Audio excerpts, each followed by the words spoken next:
ভোটের প্রস্তুতি খতিয়ে দেখতে কাকদ্বীপে পৌঁছন রাজ্যের মুখ্য নির্বাচনী আধিকারিক মনোজ আগরওয়াল। রবিবার সকাল 9:30 নাগাদ হেলিকপ্টারে করে কাকদ্বীপ স্টিমার ঘাটে হেলিপ্যাডে অবতরণ করেন তিনি। এরপর সোজা রওনা দেন মহকুমা শাসকের দফতরের উদ্দেশ্যে। সকাল 10টা নাগাদ সেখানেই ডাকা হয় সর্বদলীয় বৈঠক।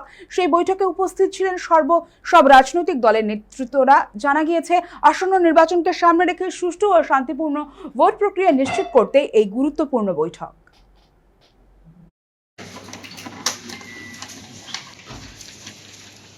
এখানে আমরা সব ক্যান্ডিডেট এজেন্ট সঙ্গে কথা বললাম, ওদের কি শঙ্কা আছে নি আছে, কিছু প্রবলেম হচ্ছে না হচ্ছে, আমরা প্রিপারেশন যে চলছে ইলেকশনে মূল্যায়ন করলাম, এসব নিয়ে করতে এলাম। যেটা আছে স্যাটিসফ্যাক্টরি পজিশন আছে এখানে। আমরা সবাইকে রিকোয়েস্ট করলাম যে ফ্রি অ্যান্ড ফেয়ার ভোটিং করবেন আপনারা। আমরা তৎপর আছি, আমরা কোনো যেটা আছে অ্যালাউ করবো না, ভুয়ো ভোট या ভোটে চুরি या হুমকি টুমকি যেটা আছে। মানুষকে আছে রাইট দিতে হবে কি আপনার ভোট আছে আপনি দিয়ে আসুন। আমরা সবাইকে আশ্বাস করতে এলাম কি আপনারা যান, ভোট দিন। ভোটিং পার্সেন্টেজ এখানে 76, 80, 82 থাকে। আমরা বললাম কি আপনি 90 থেকে বেশি করুন, প্রত্যেক আসুন, এগিয়ে আসুন। এটা ডেমোক্রেটিক রাইট আছে, স্ট্যাচুটরি রাইট আছে, ফান্ডামেন্টাল রাইট আছে। আপনারা গিয়ে ভোট দিয়ে আসুন যেটা আছে। অল পলিটিক্যাল পার্টিতে বললাম কোঅপারেট করুন। আমরা খুব সখ্ত অ্যাকশন নেব, যে আমাদের আটকাবে খুবই সখ্ত অ্যাকশন নেব আমরা। প্রত্যেক বুথে আমাদের সিসিটিভি আছে, লাইভ ফিড আছে। কোনো বুথে কমপ্লেন্ট হবে, 10 মিনিট আগে भी হয়েছিল, 10 মিনিট পরে भी দেখবো, আমি স্ক্রোল ব্যাক করে দেখতে পারবো। আর 100 মিটার ভিতরে বুথে কেউ ঢুকতে পারবে না। সিএপিএফ এরিয়া থাকবে, ওটা সিএপিএফ যে আছে ভোটার কার্ড ছাড়া, সিএপিএফ যেটা আছে আপনার যে আছে ডিএম সার্টিফিকেট ছাড়া, ইয়ে খাবার নিয়ে আছে, জল নিয়ে আছে, কেউ ভিতরে ঢুকতে পারবে না।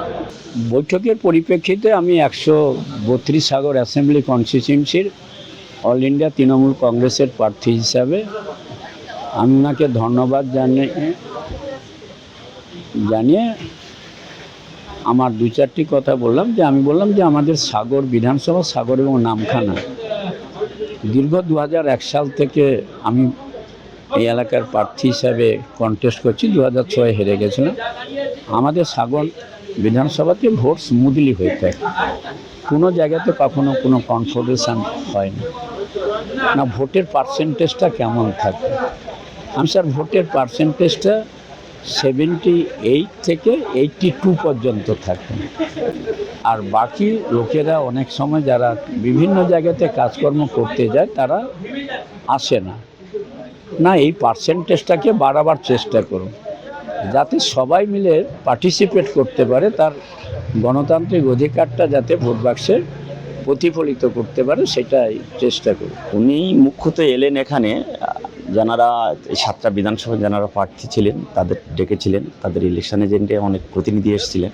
উনি জানিয়েছেন যে যাতে ফ্রি অ্যান্ড ফেয়ার ইলেকশন হয় আগামী 29 এপ্রিল, মানুষ যাতে নির্বিঘ্নে ভোটটা দিতে পারে, 100% যাতে পোল হয়, সেইটা উনি করেছেন। এবং সিকিউরিটি নিশ্চিত করেছেন যে কোনো বুথ কেন 100 মিটার, যে বুথ থেকে 100 মিটার যে দূরত্ব যে আছে, পরিধি আছে, তার ভেতর শুধু না, তার বাইরেও যদি কোনো মানুষ হুমকির সম্মুখীন হয়, থ্রেটের সম্মুখীন হয়, তিনি ইমিডিয়েট অ্যাকশান নেবেন এবং সমস্ত মানুষ যাতে নির্বিঘ্নে ভোটটা দিতে পারে তিনি সেটা অ্যাসিওর করে দেবেন।